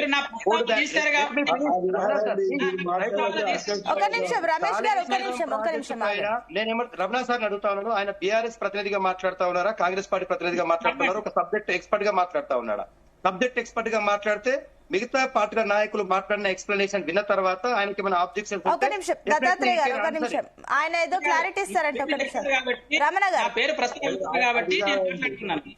Okay వినండి సార్. కాళేశ్వరం ప్రాజెక్ట్ లో రమేష్ గారు ఒక నిమిషం మీకు టైం ఇస్తాను. ఒక నిమిషం, ఇందాక మీకు టైం ఇచ్చారు, ఒక నిమిషం వాళ్ళ క్లారిటీ అబద్ధాలు మళ్ళీ చెప్తున్నారు. ఇప్పుడు కూడా మీరు చెప్పేటి అన్ని అబద్ధాలు. ఇంతవరకు చెప్పండి సార్, మీరు నిజాలు చెప్పండి. నిజాలు ఏందో మీరు చెప్పండి. అన్ని నేను చెప్పే అబద్ధాలు అయితే మీరు చెప్పండి సార్. మీరు రిటైర్డ్ అయ్యారు కదా, ఒకసారి బీజేపీ పార్టీ కణవ కప్పుకొని మాట్లాడితే అయిపోతుంది కదా సార్. మీరు అటు కాంగ్రెస్ పార్టీని, బీఆర్ఎస్ పార్టీని, తెలంగాణ రాష్ట్రంలో ఉన్న వనరులని, తెలంగాణ ప్రజలను అవమానపరుస్తూనే మాట్లాడుతా ఉన్నారు మీరు ప్రతిసారి. ఏదైనా మాట్లాడితే తెలంగాణ మీద మేము చేసిన తప్పులని మీరు ప్రశ్నించద్దని మేము అనట్లేదు. డెఫినెట్ గా you can ask a question, but there is ఒక శాంతిటీ ఉండాలి, మీకు ఒక నిబద్ధత ఉండాలి, మీకు ఒక ప్రపంచమంతా ప్రశ్నించిన నోరు మోయించలేరు. ఆ నిబద్ధత గురించి మీరు ప్రశ్నించిన అనుభవించలేరు. ఇప్పుడు నేను రమేష్ గారిని కూడా వైఎస్ఆర్ కాంగ్రెస్ అని చెప్పాను, జలయజ్ఞం గురించి చెప్పాను, బీజేపీ వాళ్ళకి కూడా చెప్పాను. ఏమంటా ఉన్నాము, కాళేశ్వరం ప్రాజెక్ట్ హక్కుల పొంత పాత ప్రాజెక్టులు అన్ని ఉన్నాయంటే లిఫ్ట్ ఇరిగేషన్ లో భాగంగా ఇల్లంపల్లి కావచ్చు, మిడ్ మానేరు కావచ్చు, అప్పర్ మేనర్ కావచ్చు, ఈ శ్రీపాద ఇల్లంపల్లి కావచ్చు, ఇవన్నీ కూడా భాగంగానే కలుపుకున్నాయి కదా సార్. ఇవన్నీ సమ్మిళితమే కదా. కాళేశ్వరం ప్రాజెక్టు తుమ్మిడెట్టి గద్ద పట్టినా కూడా ఇవన్నీ కూడా కలవకపోయేది దాంట్లో భాగంగా. ఇవన్నీ కూడా ఒక చైన్ సిస్టమ్ గా నిర్మించుకున్నవే కదా.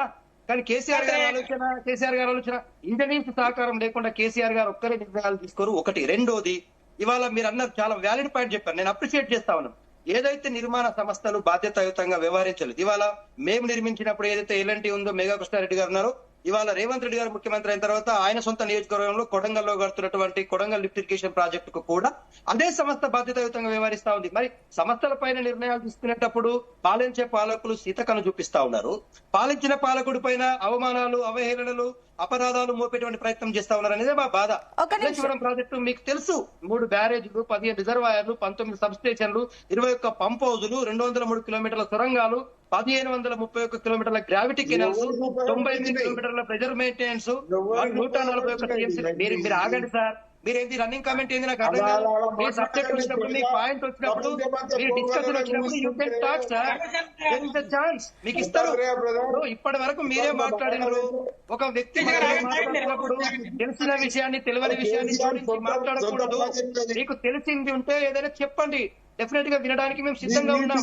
మీ వయసుకు గౌరవిస్తా ఉన్నాం, మీ సబ్జెక్టు గౌరవిస్తా ఉన్నాం. మీకు ఏదైనా తెలిసింది ఉంటే ఒక వ్యక్తి మాట్లాడిన తర్వాత ఇందులో తప్పులు ఒప్పులు ఉంటే ఖచ్చితంగా యూ కెన్ యాడ్ ఇట్. ఒక నిమిషం దత్తాత్రేయ గారు, ఒక నిమిషం, మీరు చాలా పాయింట్స్ చెప్పారు, ఆ పాయింట్ క్లారిటీ తీసుకుందాం. ఒక నిమిషం రమేష్ గారు, ఒక నిమిషం. ఎస్ రమణ గారు, ఆ పాయింట్స్ కి ఏం చెప్తారు? తొందరగా చెప్పండి, నేను రవికుమార్ గారి దగ్గరికి వెళ్ళాలి. ఎందుకంటే టైం లేదు కాబట్టి దత్తాత్రేయ గారి రిక్వెస్ట్ ఏంటంటే, మనకు తెలంగాణ వచ్చి 10 ఏళ్ళు 12 ఏళ్ళు అయింది, ఇంకా మనకు సోయి లేదు, తెలంగాణ సోయి అత్తలేదు. ఆయన డాక్టర్, ఆయన రీసెర్చ్ చేశారేమో. నేను కూడా ఈ కాళేశ్వరం ప్రాజెక్టు రీసెర్చ్ చేశాను. యాక్చువల్ గా కాళేశ్వరం అనే ప్రాజెక్టు కొత్తది కాదు. కాళేశ్వరం అనేది వైఎస్ఆర్ కూడా కాళేశ్వరం ప్రాజెక్టు, చిన్న కాళేశ్వరం అంటారు దాన్ని. అది 45,000 ఎకరాలకి ఆ చిన్న కాళేశ్వరం ఉండంగా దాన్ని దాచిపెట్టి దాన్ని మరుగున పడేసి ఈయన కాళేశ్వరం అని ఒక పేరు పెట్టాడు. అది దేవుని పేరు పెట్టి ఆ దేవుని ఇవాళ కాళేశ్వరం అనగానే కూలేశ్వరం అని రకరకాల మన కాళేశ్వరం యొక్క దాని గొప్పతనాన్ని కూడా కించపరిచే రకంగా దీని పేరు పెట్టడం జరిగింది. ఇది కూడా చాలా దుర్మార్గం. ఇది అన్నిటికీ లక్ష్మి, పార్వతి, అన్నపూర్ణ, రాజేశ్వరి అన్నిటికీ పేర్లు మార్చారు. సరే, అంటే ఇప్పుడు పేర్ల విషయం పక్కన పెడితే అసలు ప్రాజెక్ట్ సంబంధించి వినియోగం ఎంత ఉంది, అది పనికొస్తుందా లేదా అనే సందేహం. పేర్లను కూడా బదనాం చేస్తున్నారు వీళ్ళు. ఈ కాళేశ్వరం ప్రాజెక్ట్ అనేది బదనాం చేసే ప్రాజెక్టు. ప్రభుత్వాలని సరే, బీఆర్ఎస్ అని అంటే నేను బీఆర్ఎస్ అని మీరు అనుకోండి. నేను బీఆర్ఎస్ కి యాంటీ కాదు, లేకుంటే నేను కాంగ్రెస్ కు ఫేవర్ కాదు, నేను బీజేపీ ఫేవర్ కూడా కాదు.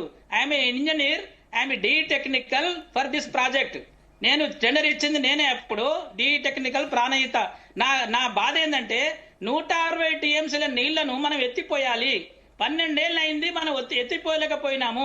పట్టిసీమలో 80 టీఎంసీల నీళ్లు ఎత్తిపోసుకున్నారు వాళ్ళు. 1 సంవత్సరం గ్యాప్ తోనే పట్టిసీమ లిఫ్ట్ తోని వాళ్ళు ప్రకాశం బ్యారేజ్. మీరు ఎందుకు ఎత్తిపోయారు? 160 టీఎంసీలు ఎందుకు ఎత్తిపోయారు? రమణ గారు ఒక్క నిమిషం అండి, ఒక్క నిమిషం. దత్తాత్రేయ గారు ఒక్క నిమిషం. ఏ ప్రాటన పేరు చెప్పుకోండి, కానీ ఈ నీళ్లు ఎత్తిపోసారా? ఎన్ని నీళ్లు ఎత్తిపోసారు? 60 టీఎంసీల నీళ్లు 5 సార్లు ఎత్తిపోసి దాని గురించి విచారణలు చేశారు. రేపు అసెంబ్లీలో ప్రజలకి తెలియజేయబోతున్నారు కాబట్టి చూద్దాం. ఒక్క నిమిషం దత్తాత్రేయ గారు, మళ్ళీ వస్తాను. రవికుమార్ గారు, సో ఇక్కడ స్టాండ్ ఏంటి మీది? ఒక్కటే మాటలు చెప్పాలా? ఒక నిమిషం రమేష్ గారు ప్లీజ్, నేను మళ్ళీ వస్తాను మీ దగ్గరికి. రవికుమార్ గారు, చెప్పండి. మీరు చేసిన వాళ్ళు కాదు, మీరు గవర్నమెంట్ లో స్టేట్ ఉన్న వాళ్ళు కాదు, సెంట్రల్ గవర్నమెంట్ లో ఒకటే మాట చెప్పండి. ఆయన ఇందాకే రమేష్ గారు, ఇందాక రవికుమార్ గారు ఒక మాట అన్నారు, మీ సీఎం చేత సిబిఐకి ఒక కన్సల్ట్ పంపించండి, మేము ఎంటర్ కాకపోతే అప్పుడు చూద్దామని చెప్పేసి అన్నారు. దానికి మీరు రియాక్ట్ అవ్వలేదు. సరే రవికుమార్ గారు, కోట్ల రూపాయలు వెచ్చిస్తారు బీజేపీ వాళ్ళు. అరే మీరు ఆగండి సార్, రన్నింగ్ కామెంట్ రాపండి. మీరు రమేష్ సార్, మీరు ఆగండి. రమేష్ గారు ఒక్క నిమిషం. ఎస్ చెప్పండి. ఇప్పుడు దత్తాత్రేయ గారు ఏదైతే చెప్పినారో, దత్తాత్రేయ గారు చెప్పిన మొత్తం సబ్జెక్ట్ ఇన్ఫర్మేషన్ ఏదైతే ఉన్నదో ఆ సబ్జెక్ట్ ఇన్ఫర్మేషన్ అందరూ కూడా కన్సిడర్ చేస్తూ అందరికీ తెలిసిన విషయాలు చెప్పినారు, కాదంటలేను. కాకపోతే ఇక్కడ తెలంగాణ ప్రజల మదిలో మెలుగుతున్నటువంటి డౌట్ అనుమానాలు ఏంటంటే, ఈ కాళేశ్వరంలో ఎంతవరకు అవినీతి జరిగింది, ఒక ఇద్దరు అధికారులను ఏసీబీ పట్టుకుంటే కొన్ని వందల కోట్ల రూపాయలు వీళ్ళు అవినీతి చేసినట్టుగా రూఢి అవుతుంది, ప్రూవ్ అవుతుంది. ఈ అధికారులకే ఇంత అవినీతి చేయడానికి గేట్లు ఓపెన్ చేసినటువంటి అప్పటి బీఆర్ఎస్ ప్రభుత్వము ఇంకా ఎంత అవినీతి జరిగింది, ఎంత తెలంగాణ ప్రజల డబ్బులు కొల్లగొట్టినారనేది ఒక ప్రశ్న తెలంగాణ ప్రజల మైండ్లలో మెలుగుతున్నారు. ఒకటి, ఇది మొట్టమొదటిది. రెండో ప్రశ్న ఏంటంటే, ఇన్ని వేల కోట్లు, దాదాపు 1,00,000 కోట్లు అనుకోండి, 1,00,000 కోట్లు పెట్టి ఇంత ఖర్చు చేస్తే ఒక ఎకరానికైనా వాటర్ పారుతుందా అంటే అంతా కూడా చూడండి, ఇది ఎత్తిపోతల పథకం. ఎత్తిపోతలు అంటే నీళ్లు ఎత్తిపోయాలంటే మిషన్లు ఆన్ చేయాలి, మోటార్లు ఆన్ చేయాలి. మోటార్లు ఆన్ చేయాలి అంటే అసలు ఆ మోటార్లు పనిచేసే పరిస్థితిలో ఉన్నాయా? ఇది ఎక్కడ మొదలవుతుంది? అక్కడెక్కడో పైన తుమ్మినేటి దగ్గర పైన యాక్చువల్ గా మొదలవ్వాల్సింది.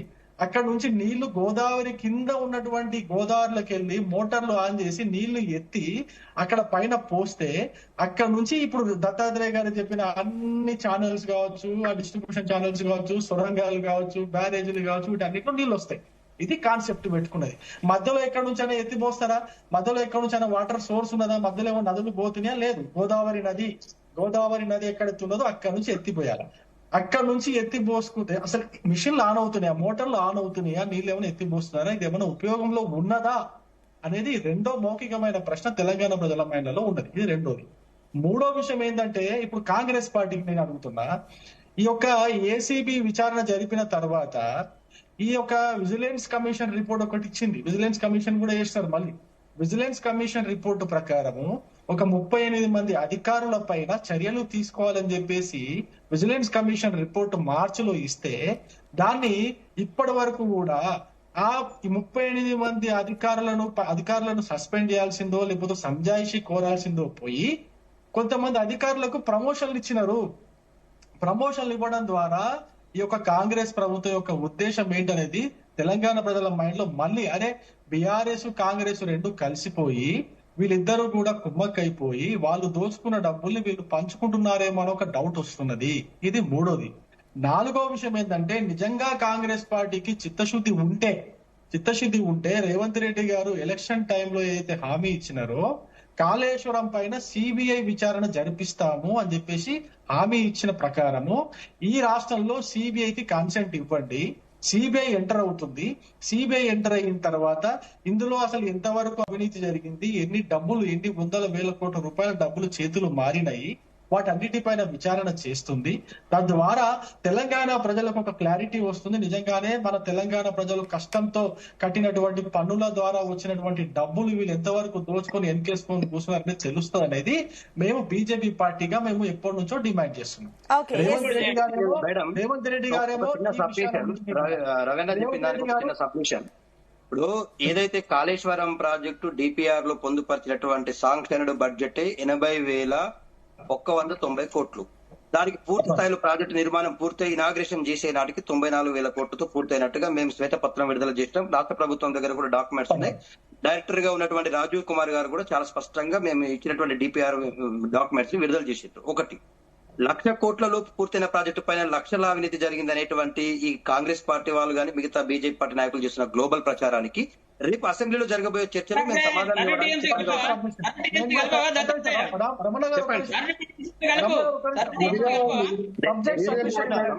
అదే చెప్తున్నా. ఒక ప్రాజెక్ట్ నిర్మాణం జరగాలంటే it is not a single day sir, ఒక రోజులో పూర్తి అయ్యేటువంటిది కాదు. దానికి మనం ప్రాజెక్టు నిర్మాణ వ్యయాన్ని మనం ఒకసారి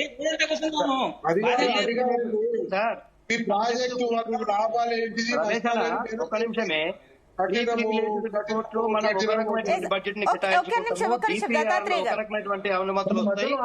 దత్తాత్రేయ గారు ఒక్క నిమిషం, ఆయన పాయింట్ కంక్లూడ్ చేయనివ్వండి. రవికుమార్ గారు మీ పాయింట్ కంక్లూడ్ చేయండి.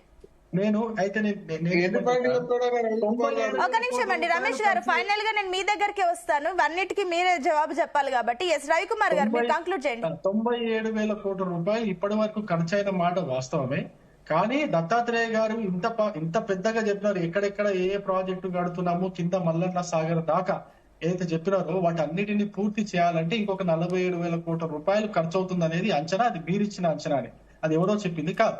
సరే, 1,40,000 కోట్ల రూపాయలు మొత్తం కాళేశ్వరం కంప్లీట్ అవ్వడానికి కావాల్సిన ఇది ఖర్చు. దాని తర్వాత మెయింటెనెన్స్, సంవత్సరానికి ఎంత కరెంటు బిల్లులు వస్తాయి, ఎంత మెయింటెనెన్స్. ఆ O&A లేకుండానే కదా ఇప్పుడు అది కూలింది, అది క్రాక్లు వచ్చినాయని చెప్పేసి చెప్తున్నారు. ఆ మెయింటెనెన్స్ కి డబ్బులు కట్టకపోవడం వల్లనే కదా ఇవన్నీ కూడా పనికిరాలు కూడా పడ్డాయని చెప్పేసి చెప్తున్నారు. ఇది ఒకటి. రెండో విషయం, కార్పొరేషన్ పేరుతో తీసుకొచ్చినటువంటి అప్పులు, ఒక నిమిషం అన్నారు, ఒక నిమిషమే. కార్పొరేషన్ పేరుతో మీరు తీసుకొచ్చినటువంటి అప్పులు, వాటికి కట్టాల్సినటువంటి వడ్డీ డబ్బులు, ఇదంతా కూడా తెలంగాణ ప్రజలే కడుతున్నారు సార్. ఇప్పుడు కూడా తెలంగాణ ప్రజలే కడుతున్నారు. వీటన్నిటిని కలుపుకొని పోతే ROI, రిటర్న్ ఆన్ ఇన్వెస్ట్మెంట్ ఎంతో వస్తుంది, అనేది ఒకసారి మనం లెక్క చూసుకుంటే దాంట్లో ₹1 ఖర్చు పెడితే మనకి 50 పైసలు కూడా రిటర్న్ రావట్లేదు అని చెప్పేసి అనేక నివేదికలు, అనేక రిపోర్ట్లు ఇచ్చినారు. దేశంలోనే ఈ ఇరిగేషన్ ప్రాజెక్టుల పైన, దీనిపైన మీరు ఎంతవరకు సందేహించుకున్నా కూడా క్వశ్చన్ ఫైనల్ గా మీ దగ్గరికే వస్తుంది. 1,00,000 కోట్ల అవినీతి జరిగిందా లేదా అనేది మీరు రూఢీ చేయాల్సిన అవసరం ఉన్నది, లేదా కాంగ్రెస్ పార్టీ రూఢీ చేయాల్సిన అవసరం ఉన్నది. మీ ఇద్దరికి చేత కాకపోతే బీజేపీ పార్టీ రెడీగా ఉన్నది. సిబిఐని రాష్ట్రంలో దింపి సిబిఐ ద్వారా ఎంక్వైరీ చేయించి తెలంగాణ ప్రజల మస్తిష్కంలో ఉన్నటువంటి డౌట్ వాళ్ళన్నీ కూడా క్లియర్ చేయడానికి భారతీయ జనతా పార్టీ. రమేష్ గారు, సో ఇందాక మీకు రవికుమార్ గారు మిమ్మల్ని చాలా ప్రశ్నలు సంధించారు, వాటికి మీ జవాబు ఏంటి? దత్తాత్రేయ గారు మళ్ళీ వస్తాను, ఒక్క నిమిషం. రమేష్ గారు చాలా సేపటి నుంచి ఉన్నారు, ఆయన మాట్లాడివ్వండి. ఎస్ రమేష్ గారు. నేను ఒకటే విషయం చెప్తున్నా, మా దత్తాత్రేయ గారు మాట్లాడినరు, మా బీజేపీ నాయకుడు రవికుమార్ మాట్లాడినరు. ఇంతకుముందు మనం కట్టిన ప్రాజెక్టు ఏమైనా ప్రయోజనకరంగా ఉందా? మన కట్టిన ప్రాజెక్టు వల్ల ప్రజలకు ఉపయోగపడుతున్నాయా? మన కట్టిన ప్రాజెక్టు వల్ల రైతులకు నీరు అందుతుందా? మన కట్టిన ప్రాజెక్టు వల్ల ఎంతవరకు ఉపయోగం ఉంది అనేది బేరోజు చేసుకోవాల్సిన అవసరం. మీరు మాట్లాడే విషయంలో కూడా మేము అది కట్టాం, సొరంగాలు కట్టాం, ఇది కట్టాం, మేడిగడ్డ నుంచి ఇక్కడ సరే రమేష్ గారు, మీరు చెప్పండి, మీరు పాయింట్ చెప్పండి. రేపు అసెంబ్లీలో చర్చ జరగబోతుంది, మామ అల్లులకు సంబంధించి మాట్లాడతామని మీరు అంటారా, లేదంటే ఇది కాళేశ్వరం ప్రాజెక్ట్ సంబంధించి మన రిపేర్లు చేయడానికి మన చర్చించే అవకాశం ఉందా? ప్రజలు ఎక్స్పెక్ట్ చేస్తున్నారు. ఎన్ని రోజులుగా అలా ఒక ప్రాజెక్టు ప్రజల డబ్బులతో కట్టి అలా ఊరికే నిర్వీర్యంగా అక్కడ వదిలేస్తారన్న ఒక ప్రజలు కూడా ఆలోచిస్తున్నారు. కాబట్టి దానికి ఏం చెప్తారు? రేపు అసెంబ్లీలో దీని గురించి, రిపేర్ల గురించి ఏమైనా ఆలోచిస్తారా? సిగ్నల్ కట్ అయినట్టుంది. విషయం ఏమైందంటే మేడం సింత మేడం, రమణ సార్ లాస్ట్ లో కన్క్లూజన్ ఇవ్వండి. చెప్పండి. తెలంగాణ రాష్ట్రంతో పాటు ఉమ్మడి ఆంధ్రప్రదేశ్ లో కూడా నది లేని చోట జలాశయాలు చాలా నిర్మించుకున్నారండి. ఇవాళ తెలంగాణ రాష్ట్ర భౌగోళిక పరిస్థితులు ఏందో ఇంజనీరింగ్ ఎక్స్పర్ట్ గా రమణ సార్ కి చాలా బాగా తెలుసు.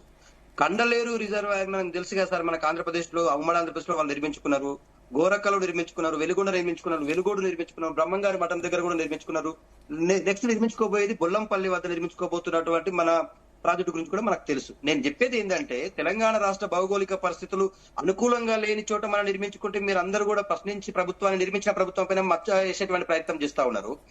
ఆంధ్రప్రదేశ్ లో పుష్కలంగా అందుబాటులో ఉన్న 2 నదులు అందుబాటులో ఉండగా కూడా వాళ్ళు ఆ రాయలసీమ ప్రాంతంలో గానీ మిగతా ప్రాంతంలో గానీ వాళ్ళు పెద్ద ఎత్తున నిర్మించుకునే ప్రయత్నం చేస్తా ఉన్నారు. నేను అనేది ఏంటంటే తెలంగాణ వాడే చేతిలో ఆంధ్రోని కత్తి తెలంగాణ చేతిలో పెట్టి పొడిసే ప్రయత్నం చేస్తా ఉన్నారు. నేను అనేది ఏంటంటే తెలంగాణ ప్రయోజనాల గురించి మాట్లాడడం. ఒకటి, రేపు జరగబోయే అసెంబ్లీ సమావేశాలలో కాంగ్రెస్ పార్టీ గానీ ఇటు బీజేపీ పార్టీ గానీ మా మీద ఏదైతే దుష్ప్రచారం చేస్తా ఉందో కాళేశ్వరం పైన, మోరోవర్ ఇది పీసీ ఘోషి కమిషన్ ఉందో అది అవినీతి పైన వేసినటువంటి కమిషన్.